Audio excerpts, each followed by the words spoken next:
Good evening, ladies and gentlemen of D-Class personnel. For those of you who don't know me, my name is Commander, and I'm going to be briefing you on SCP-4554, Object Class Safe. Special Containment Procedures. SCP-4554 is to be stored in a standard container in the Anomalous Items Wing of Site-34. Access is restricted to Level 2 and above personnel, with open testing allowed. No more than 1 liter of SCP-4554-1 may be consumed per person per day. Testing is to take place during daylight hours in External Testing Zone 34-4554-A, which is a closed courtyard adjacent to Site-34. Description: SCP-4554 is an unbranded black automatic drip coffee machine that has been subjected to numerous modifications of various natures. These include: the filter basket has been replaced with a complex quartz lens array held together with struts formed of aluminum, brass, and electrum. The reservoir has been replaced with copper pipes and is cooled to approximately -20 degrees Celsius by unknown means. The warming plate has been replaced with a granite plate. Removal resulted in no change in SCP-4554 effect. The boiler is non-functional, owing to greatly modified internal electronics. Effect unknown, but is necessary for creation of SCP-4554-1. Now, this list is truncated for brevity, so I'll make this short and sweet. Upon powering and activation of SCP-4554, average light intensity directly above SCP-4554 will increase by approximately 50 lumens.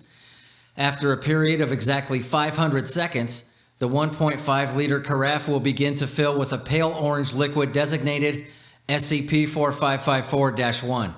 Attempts to determine the source of SCP-4554-1 within SCP-4554 have so far failed. Once the carafe is full, SCP-4554 will automatically deactivate, and SCP-4554-1 can be poured as a liquid into any suitable container. SCP-4554-1 will only manifest if SCP-4554 is directly exposed to sunlight. SCP-4554-1 emits constant low-level light, approximately 10 lumens, and behaves as a low-viscosity fluid. SCP-4554-1 has a density of and is entirely opaque. SCP-4554-1 may be consumed by humans with no negative effects. Subjects who consume SCP-4554-1 report improved moods. Further testing has revealed that subjects have greatly increased vitamin D levels and no traces of SCP-4554-1. Further, subjects suffering from psoriasis and similar conditions of the skin showed immediate relief from symptoms upon consumption of SCP-4554-1.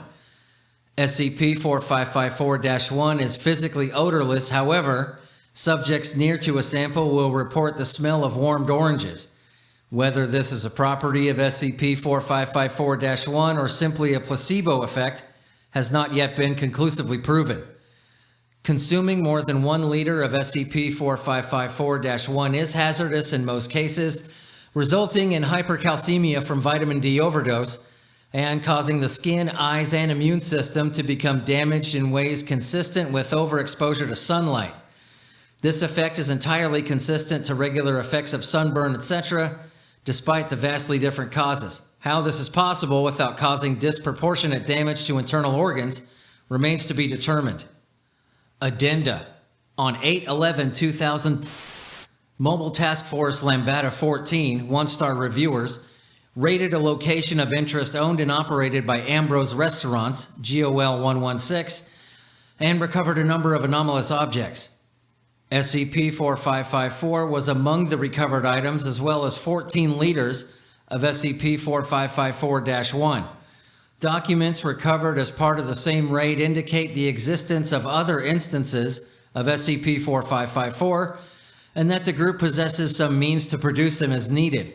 Prior to the raid, and currently at other locations, SCP-4554-1 was sold as a beverage to customers of the restaurant. Other anomalies used in this way have yet to be recovered. On February 23, 2000, 3 liters of SCP-4551 were distributed to various researchers for testing purposes. It was discovered that SCP-4554-1 is comprised primarily of near-stationary electrons. Under the view of a microcamera, it was observed that these electrons periodically spontaneously convert to photons of wavelength 597 nanometers and move approximately 20 micrometers. Upon ingestion by laboratory mice, all electrons underwent this conversion process, and SCP-4554-1 dispersed. The coloration of the pseudo-liquid is due to this process. However, there is currently no working theory for how this process is achieved. This process, while poorly understood, has not successfully been applied to instances of SCP-2022, and it must be therefore assumed that the process used to capture sunlight is different. All right, ladies and gentlemen, that was SCP-4554. You are dismissed.